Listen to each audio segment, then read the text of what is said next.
1947 ang Meguro Church. Isa ito sa mangilan-nilang mga Catholic churches dito sa Japan. Maliit lang kasi ang populasyon ng mga Katoliko dito sa Japan. Mga 5% lang ng kanilang populasyon. At dito sa Meguro Church, isang Pilipinong pare ang nagmimisa.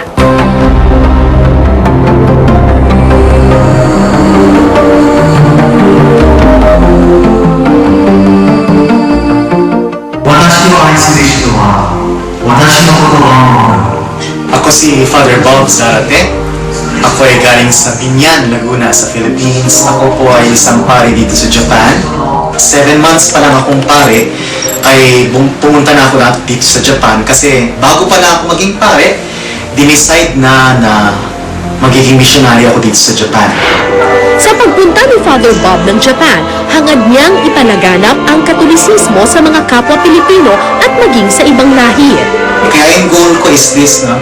Na makita na iisa lang ang simbahan, hindi simbahan ng mga Hapon, simbahan ng mga Pilipino, simbahan ng mga Brazilians, kundi isang simbahan. Buddhism ang pangunahing relihiyon sa Japan. Katunayan, mahigit 90% ng kanilang populasyon ay Buddhist. Kaya naman isang malaking hamon para kay Father Bob ang pagpunta niya roon. Ang unang challenge na mararanasan talaga ng kahit sinong foreigner na pupunta rin sa Japan ay language. Maswerte lang ako na pinadala ako sa school para mag-aral ng 1.5 years. Sa kabila ng pagiging maunlad ng Japan, payak pa rin ang pamumuhay ng mga pari roon gaya ni Father Bob. Alauna na, ngayon pala ako magla-lunch. Wala kaming katulong dito. Wala nagluluto dito sa amin. Sunday, wala kaming cook at hindi rin siya magluluto for us. So kakakumpanya niluto ito. Kahit sabihin nating high-tech at magandang Japan, ang Catholic Church dito sa Japan, hindi mayaman. Bukod sa pagiging pari, faculty member din si Father Bob ng isang Catholic school sa Japan. Dito, nagtuturo siya ng English sa kanyang mga estudyante. Ito, kausap ko tatay ko ngayon. Pero kahit abala siya sa kanyang mga tungkulin sa simbahan at paaralan, may oras pa rin si Father Bob para makipag-chat sa kanyang pamilyang naiwan sa Pilipinas. Am I going to appear in the local TV? Yes, you are. Masabihan ng mga kapitbahay. Nag-decide kasi akong umalis ng bahay, 12 years old pa ako para sa seminaryo. Pero, I'm always very concerned with what is happening to them. Sa kasalukuyan, maligaya si Father Bob dahil kahit papano nagkakaroon na ng bunga ang kanyang 10 taong sakripisyo at paghihirap sa Japan. Mula nang ipadala siya roon, marami ng dayuhan ang naging Katoliko at malaki ang pasasalamat nila kay Father Bob at sa kanyang mga aral. We want to say thank you for the Philippine people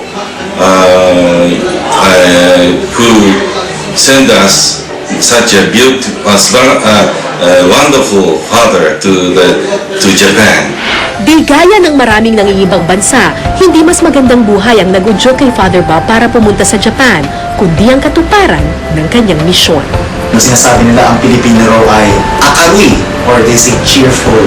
Tayo mga Pilipino, kahit hirap na, tawa pa rin tayo ng tawa. At doon nakikita nila na itong taong to, bakit masaya siya. Naiisip tuloy nila, siguro kasi may Diyos na. Kaya, this is the best thing that I can give as a priest, first of all, sa mga tao dito.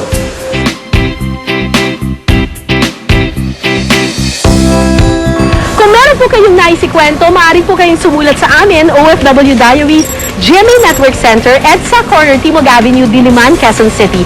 Pwede rin po kayong mag-email, ofwdiaries@gmanetwork.com. Kapuso, saan mang sulok ng mundo, ito ang kwento mo. Hanggang sa susunod na Biyernes, ako po si Cara David, at ito po ang OFW Diaries at mga kwentong Pinoy overseas. Good morning, Father. Pilipina ako. Hi, what's that? Sa GMC. Okay. Yurisco. The time now is 11:40. Tapos na ng misa. Yung iba sa kanila mag-uuwian na. Ito na lang nakikita natin. Umuulan today.